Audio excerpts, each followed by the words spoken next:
Assalamualaikum warahmatullahi wabarakatuh. Kami dari kelompok 6 akan mempresentasikan materi tentang manajemen pembiayaan bank syariah. Sub-sub poinnya yaitu pembiayaan modal kerja, pembiayaan investasi, dan pembiayaan konsumtif. Di sini saya akan menjelaskan materi tentang pembiayaan modal kerja.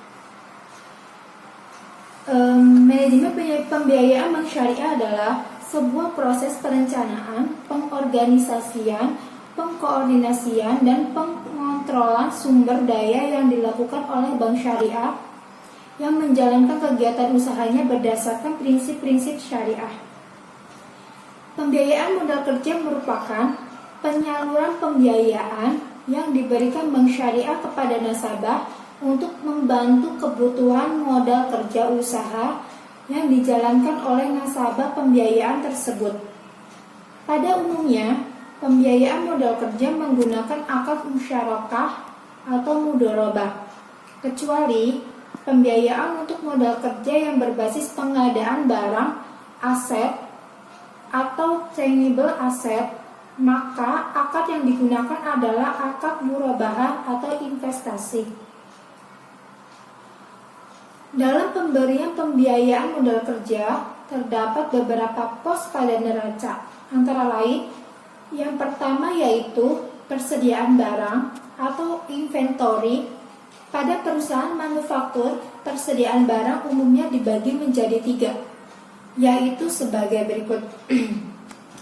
Yang pertama, persediaan barang mentah. Yang kedua, persediaan barang dalam proses, dan yang ketiga persediaan barang jadi. Yang kedua yaitu piutang usaha. Piutang usaha merupakan tagihan kepada customer. Dalam dunia usaha, piutang dagang umumnya memiliki tenggang waktu pembayaran, baik harian, mingguan, atau bulanan. Bank syariah dapat memberikan pembiayaan kepada nasabah untuk hak piutangnya yang belum tertagih. Ketika nasabah memerlukan modal kerja yang mendesak, sementara hak piutang yang memiliki jatuh tempo belum tertagih, nasabah dapat dibiayai bank syariah dengan mengambil alih piutangnya tersebut. Transaksi itu lazim disebut dengan factoring atau anjak piutang. Yang ketiga yaitu utang usaha. Utang usaha adalah kebalikan dari piutang usaha, merupakan kewajiban bagi perusahaan untuk membayar sejumlah uang atas pembelian barang atau jasa yang telah dinikmatinya. Berikut adalah jenis-jenis pembiayaan modal kerja yang ditawarkan oleh bank syariah. Antara lain adalah yang pertama, pembiayaan rekening koran syariah. Adalah pembiayaan rekening koran yang sejalan dengan prinsip syariah. Pembiayaan jenis ini merupakan fasilitas pembiayaan jangka pendek dengan maksimal jangka waktu sama dengan atau kurang dari 1 tahun. Fasilitas ini dapat diperpanjang setelah mendapatkan persetujuan dari bank. Umumnya, pembiayaan rekening koran menggunakan wa'ad, akad turunan disesuaikan dengan kebutuhan nasabah. Hal ini sesuai dengan Fatwa Nomor 30 DSN MUI 6/2002 tentang pembiayaan rekening koran syariah. Biasanya, pembiayaan rekening koran diberikan oleh bank untuk membiayai kebutuhan modal kerja yang bersifat variabel. Pola pembiayaan nasabah diberikan plafon, di mana nasabah diberikan keleluasaan untuk menyetor dan menarik sejumlah dana hingga maksimum plafon yang diberikan. Pada akhir bulan, nasabah hanya diwajibkan membayar bagi hasil atau margin sesuai dengan akad yang dijalankannya. Yang kedua yaitu pembiayaan berjangka. Pada bank konvensional, kredit berjangka atau dikenal dengan demand loan merupakan fasilitas kredit yang penarikannya dilakukan dengan surat promise atau surat pengakuan utang, di mana debitur meminta sejumlah dana dari bank dengan jangka waktu yang telah disepakati diperjanjikan untuk kemudian pada waktu jatuh tempo nasabah akan melunasi pokok pinjaman tersebut. Bank syariah tidak mengenal praktik kredit atau pembiayaan berjangka sebagaimana yang ada pada praktik dalam bank konvensional. Hal tersebut karena kredit atau pembiayaan berjangka mengandung unsur gharar, spekulasi yang dilarang dalam hukum syariah. Bank syariah hanya dapat dan boleh menjalankan transaksi berjangka forward sebagai transaksi ikutan atas transaksi utama yang dijalankannya. Seperti aktivitas impor, di mana perusahaan importir memiliki arus kas dalam rupiah dan ketika terjadi transaksi pembelian aset atau barang dari luar negeri dalam mata uang asing atau falas, mungkin saja terjadi potensi fluktuasi rupiah yang tidak dapat diperkirakan. Importir harus melindungi transaksinya dengan cara forward transaction agar nilai transaksinya tidak mengalami fluktuasi dan berdampak pada kerugian. Dalam situasi seperti ini, bank syariah boleh melakukan transaksi forward karena situasi hajat dan darurat. Saya Lena Novia.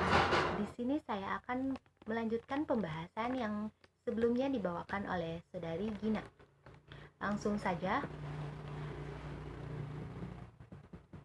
Pembiayaan letter of credit export, yaitu merupakan pembiayaan yang diberikan oleh bank untuk keperluan membiayai modal kerja terkait dengan transaksi ekspor nasabah. Pemberian fasilitas ini dilakukan untuk membiayai pembelian bahan baku, sementara pencairan pinjamannya dilakukan sebelum barang diproduksi dan akan dilunasi setelah mendapatkan pembayaran dari hasil barang yang diekspor tersebut. Selanjutnya, negosiasi vessel ekspor. Pada dasarnya, hampir sama dengan fasilitas pembiayaan letter of credit ekspor. Namun, pembiayaan diberikan setelah produk sudah menjadi barang yang sudah siap kirim ke importir. Akad yang dapat digunakan untuk fasilitas pembiayaan ini adalah akad wakala bil ujroh dan murabahah. Yang terakhir, trust receipt. Fasilitas ini merupakan fasilitas pembiayaan yang diberikan oleh bank syariah bagi importir untuk membiayai pembayaran barang yang diimpor. Fasilitas ini umumnya menggunakan konsep produk size letter of credit yang telah jatuh tempo. Selanjutnya poin B, pembiayaan investasi. Apa sih pembiayaan investasi itu? Pembiayaan investasi merupakan pembiayaan jangka pendek atau jangka panjang untuk melakukan pembelian barang-barang modal untuk diperlukan dalam membuka atau mendirikan usaha baru, relokasi proyek, ekspansi, maupun penggantian mesin-mesin pabrik. Adapun ciri-ciri pembiayaan investasi adalah untuk pengadaan barang-barang modal atau aset tetap, mempunyai alokasi dana yang matang dan terarah. Untuk pembiayaan investasi bank syariah, menggunakan skema musyarakah muntanasikoh. Dalam pembiayaan investasi ada dua akad yang sering digunakan, yaitu akad murabahah dan ijarah muntahiyah bit tamlik. Yang pertama, pembiayaan murabahah.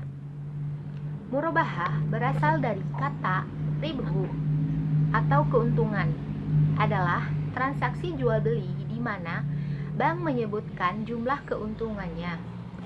Harga jual adalah harga beli barang dari pemasok ditambah keuntungan. Kedua belah pihak harus menyepakati harga jual dan jangka waktu pembayaran.